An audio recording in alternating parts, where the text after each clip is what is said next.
दोस्तों यूं तो हर देश की अपनी अलग खूबियां और खामियां होती हैं और हर देश अलग अलग कारणों की वजह से जाना जाता है, लेकिन जापान इकलौता ऐसा देश है जो कि इतनी सारी परेशानियों के बाद भी खुद को दुनिया का दूसरा सबसे डेवलप्ड नेशन साबित कर चुका है। क्योंकि दोस्तों जापान वैसे तो हमारे भारत के राज्य राजस्थान जितना ही बड़ा है, यानी कि अगर इसके टोटल एरिया की बात करें तो यह 3,77,975 किलोमीटर स्क्वायर की एरिया में फैला हुआ है और इसकी आबादी भी कुछ खास ज्यादा नहीं है, क्योंकि 2018 की एक रिपोर्ट के मुताबिक जापान की कुल आबादी 12 करोड़ 65 लाख के आसपास है। लेकिन इतनी कम आबादी होने के बावजूद भी यहाँ के लोग बिल्कुल हाईटेक जिंदगी जीते हैं। जी हाँ, जापान का जिंदगी जीने का तरीका हमारे जिंदगी जीने के तरीके से बहुत ही ज्यादा अलग है। अगर बाकी सारी चीजें किनारे करके बात की जाए जापान की समझदारी की, तो इसका अंदाजा आप इसी बात से लगा लीजिए कि जहाँ पूरी दुनिया आज महामारी के चलते अपने अपने घरों में रहने को मजबूर है, वहीं जापान में स्थिति बिल्कुल ही सामान्य है। और इसी वजह से जापान कोरोना वायरस से संक्रमित देशों की लिस्ट में 40वें स्थान के आसपास आता है। दरअसल अब तक जापान में 16,628 केसेस सामने तो आए हैं, लेकिन अपनी समझदारी से उन्होंने यह आंकड़ा बढ़ने नहीं दिया और 16,628 में से तो 13,612 केसेस रिकवर भी हो चुके हैं।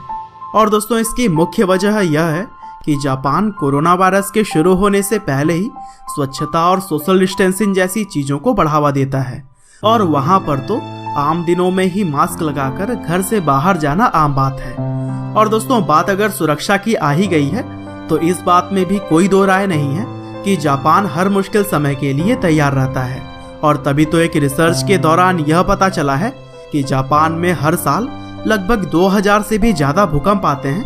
यानी कि एक दिन में एक से ज्यादा भूकंप तो आ ही सकते हैं। और ऐसे में वहाँ के लोग हमेशा ही अपना सब कुछ तबाह हो जाने के बाद भी खुशी खुशी वापस से नई शुरुआत के लिए तैयार हो जाते हैं। और दोस्तों यही उनके इंटेलिजेंस का सबसे बड़ा एग्जाम्पल है, जहाँ वो अपनी मुसीबतों को अपनी ताकत बनाकर आगे बढ़ना जानते हैं। और दोस्तों हम भला वहाँ के एजुकेशन सिस्टम को कैसे भूल सकते हैं, क्योंकि जहाँ हमारे देश में बच्चों को नंबर्स के पीछे दौड़ाया जाता है, वहीं जापान में बच्चों को सबसे पहले मॉरल वैल्यूज दी जाती है। और इसी वजह से ही वहाँ पर शुरू के 3 सालों तक कोई भी एग्जाम्स नहीं लिए जाते हैं, बस सिर्फ और सिर्फ बच्चों को सिखाने पर ही फोकस किया जाता है। और दोस्तों जहाँ बाकी देशों में बच्चे स्कूल में जाकर गंदगी फैलाते हैं, वहीं जापान के बच्चे स्कूल की गंदगी को साफ करते हैं। जी हाँ, जापान के स्कूलों में कोई भी सफाई कर्मचारी नहीं रखा जाता है। वहाँ का सारा साफ सफाई का काम बच्चे और टीचर्स मिलकर करते हैं, क्योंकि जापान के लोगों का यह मानना है कि अगर वहाँ के बच्चे सेल्फ डिपेंडेंट बनेंगे तो फिर किसी भी चीज को करने से नहीं घबराएंगे।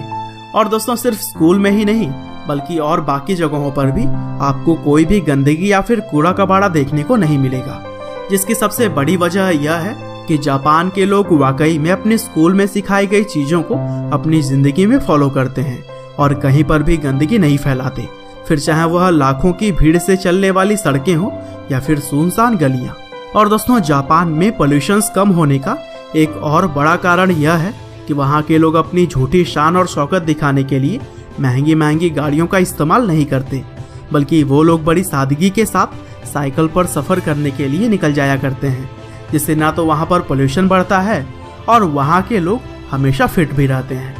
और इन्हीं सभी कारणों की वजह से ही जापान में ऐसे लोग बहुत ही कम दिखाई देते हैं जिनका तोंद बाहर आया हो। और दोस्तों जापान के अंदर रिलैक्सेशन के भी कई सारे तरीके हैं, इसमें कि ऑफिस के समय सोना एक बड़ा एग्जाम्पल है।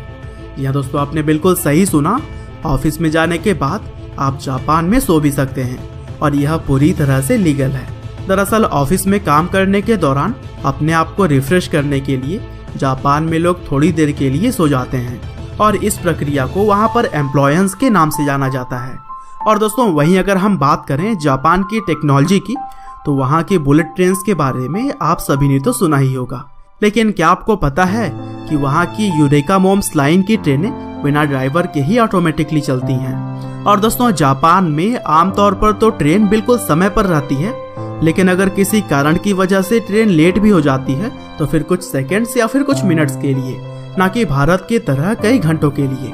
और दोस्तों जापान में खुद भले ही जनसंख्या उतनी ज्यादा न हो, लेकिन वहाँ पर रोबोट्स की कोई कमी नहीं है और इसीलिए तो वहाँ के लोग खुद तो कम काम करते हैं और रोबोट्स के जरिए ज़्यादा काम करवाते हैं। और यही वजह है कि जापान दुनिया भर के देशों से 10 कदम ना सिर्फ आगे सोचता है बल्कि उस पर चल कर भी दिखा रहा है। बाकी आपका जापान के बारे में क्या कहना है, अपनी राय हमें कमेंट बॉक्स में ज़रूर बताइएगा। और इसी तरह के वीडियोस को लगातार देखने के लिए लाइव हिंदी फैक्ट्स को सब्सक्राइब करें, साथ ही बेल आइकन को भी दबाना ना भूलें।